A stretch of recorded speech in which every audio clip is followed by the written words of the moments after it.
तीन दिन हो गए हमें नहाए धोए खाए पिए, हमें कुछ नहीं है। अब पता कहाँ से नुकसान कितना होया होगा। हमें सरकारी जगह पे हम कब्जा उब्जा नहीं करने चाहते, सरकारी जगह पे हमें बसा दो। कुछ दिन के रहेंगे, बच्चों की पढ़ाई हो जाएगी अच्छी तो बच्चों की जिंदगी सुधर जाएगी। अभी रोटी बना रही थी, ऐसे ऊपर मशीन फेर दी, रोटी बनाते बनाते थे। बेघर कर दिया, लाखों करोड़ों को नुकसान कर दिया, किसी का 10,000 का तो किसी का लाखों का। खाने का बर्तन तलक था ना, वो भी नहीं छोड़ा हमारे घर में। हमारे बच्चन बेघर हो गए, ऊपर से धूप, कुछ तो राम ने मारा, कुछ घाम मार गया, कुछ सरकार ने मार दिया। हम तीनों से परेशान हैं।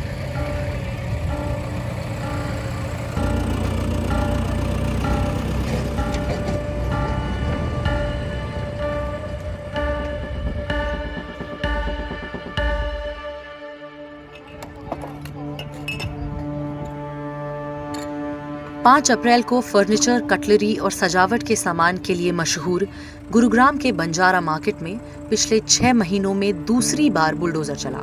हरियाणा शहरी विकास प्राधिकरण या HSVP ने लगभग 14 एकड़ जमीन पर यह कार्रवाई की।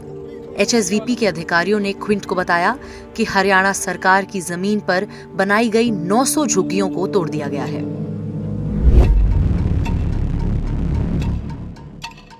हमारे इसी के साथ टूट रहा 3 दिन से।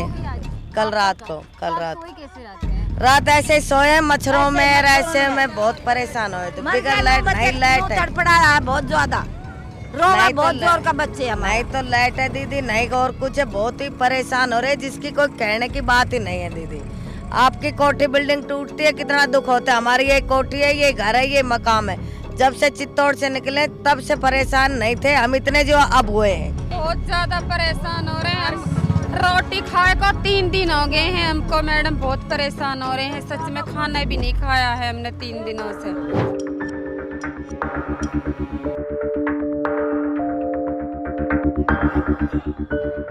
हम नहीं दीवार बना सकते, ना ही कहीं मकान बना सकते। हम सिर्फ तिरपाल की झोपड़ी में रह रहे हैं। 15-16 साल से कभी हम बसे ही नहीं है, ना ही कुछ कब्जा किया है। सरकार में ही चल रहे हैं, फिर भी सरकार हमारे साथ ऐसा कर रही है।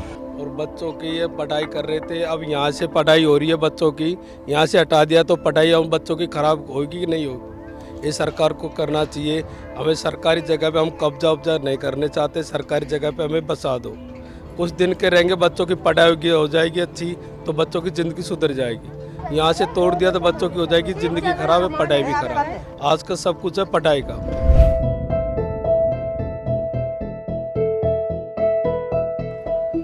HSVP ने स्थानीय लोगों को संभावित कार्रवाई के बारे में 22 अप्रैल को चेताया था और कार्रवाई 25 अप्रैल की सुबह शुरू हुई। आज जब उत्तर भारत में खतरनाक गर्मी शुरू हो चुकी है और पारा 44 डिग्री से भी ऊपर बढ़ चुका है, क्या गड़िया लोहार समाज के लोगों के लिए कोई पुनर्वास की कोशिश की गई, जो राजस्थान के चित्तौड़गढ़ से हैं और 15 साल से बंजारा मार्केट में काम कर रहे हैं। इनमें से कई लोगों ने क्विंट को बताया कि इस समय वो सिर्फ कहीं और बसना चाहते हैं, जहां भी संभव हो सके। हम तो हाथ जोड़ कर कह रहे हैं, मोदी जी हमें और कहीं बसा दो, हम और कहीं रह लेंगे। हम बहुत परेशान हो रहे हैं। हम इतनी हाथा जोड़ी आपसे हमारी, हमें कहीं भी बसा दो, या सोना रोड बसा दो, या कहीं भी कोई से भी रोड बसा दो, हम बसना चाहते हैं। हमारी मांग इतनी है कि हमें कहाँ बसाया जाए। यहाँ से उठा दिया तो और कहाँ बसा दो, हमें बसाना चाहिए हमें। जी, आपको कहाँ से आदेश आया कि ये करवाना है? मैडम, ये तो अपनी हुड्डा के एक्वायर्ड लैंड है और अभी CM ग्रीवेंस मीटिंग हुई थी, जिनमें CM साहब ने खुद कहा था कि इसको आप खाली करो। जो आपकी कोई भी ज़मीन है जो आपके इंक्रोचमेंट है जहाँ पर, उसको आप खाली करवा लीजिए। अच्छा, तो ये बताइए, इनको कुछ बताया गया कि यहाँ से खाली करके कहाँ जाना है इन्हें? जी, कहाँ जाना है इस चीज़ के हमारे पास कोई उपाय नहीं है, क्योंकि ये क्या है, सरकारी ज़मीन है। यहाँ हमारे पास आदेश है कि इसको खाली कराना है। अब कहाँ जाना, इसका उपाय तो सरकार खुद ही ढूंढेगी। हमारे पास सर मैडम कोई नहीं है इस चीज़ के। भूमि अधिकार मामलों को देखने वाले वकील हर्षित आनंद ने दिल्ली हाईकोर्ट के जज मुरलीधर द्वारा दिए गए 2019 के एक फैसले का हवाला दिया, जिसमें अदालत ने कहा था कि झुग्गी झोपड़ियों में रहने वालों को अतिक्रमणकारी या अवैध कब्जेदार नहीं कहा जा सकता, क्योंकि सरकारों की विफलता और पर्याप्त आश्रय नहीं मिलने के कारण वो इस तरह की दयनीय स्थिति में रहने के लिए मजबूर हैं। अदालत ने लोगों को हटाने से पहले पुनर्वास की व्यवस्था करने को जरूरी बताया था। हर्षित आनंद के मुताबिक इस फैसले का फायदा बंजारा मार्केट के दुकानदारों को मिलना चाहिए।